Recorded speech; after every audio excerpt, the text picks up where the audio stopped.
Hello, welcome to our how-to video series on APIIDA. In this video, we would like to show you how to use OpenAPI specification while creating an API on Layer7 gateway. As mentioned in the official documentation, OpenAPI specification defines a standard to RESTful APIs which allows both humans and computers to discover and understand. Following is a drawing shows structural differences between version 2 and 3. We are going to use the pet store example.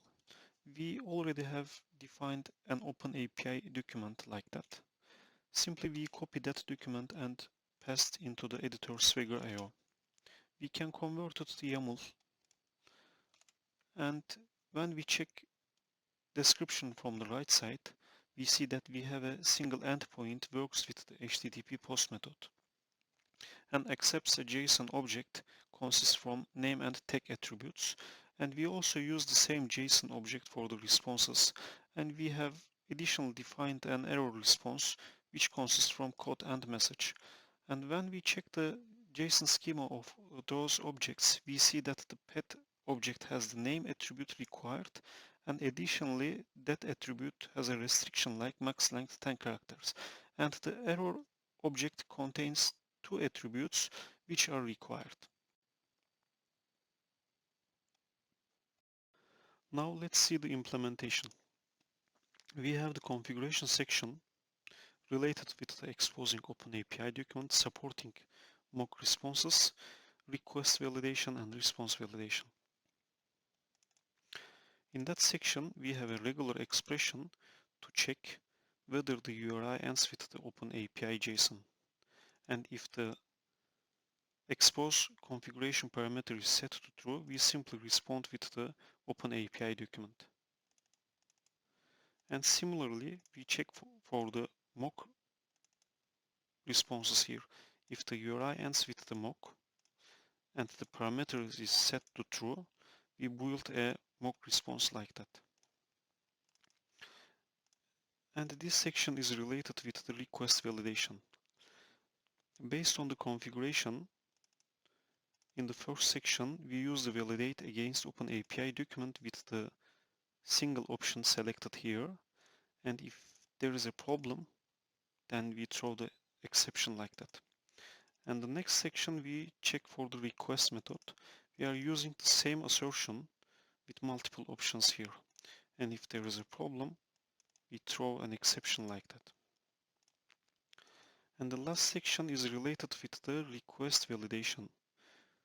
If we have the request body validation configuration variable set to true, then we will use the same assertion with three options selected here.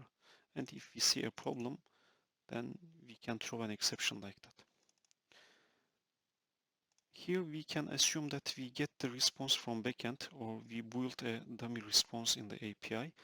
In my example, I just took the request as a response. And now, if the response validation parameter is also set to true, using the JSON pet expression assertion, giving the document as a parameter, and using that expression, we get the pet definition in the OpenAPI document.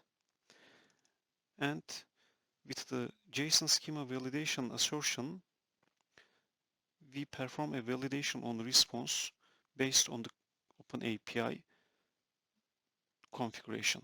And if we have a problem, then we can throw an exception like that, and we can also indicate the details of the validation.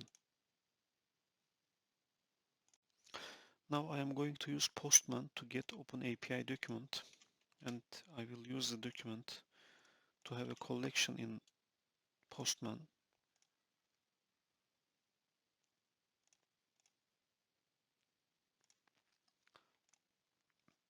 Using the request data here, I will send a request and get a response, which is okay.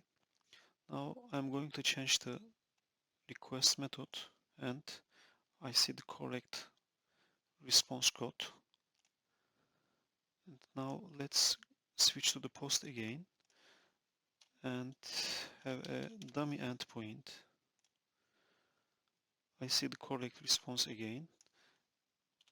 And now let's see the mock response. When I perform the post to mock response, I get the mock data. And when it comes to the request validation, I will extend the name to have more than 10 characters.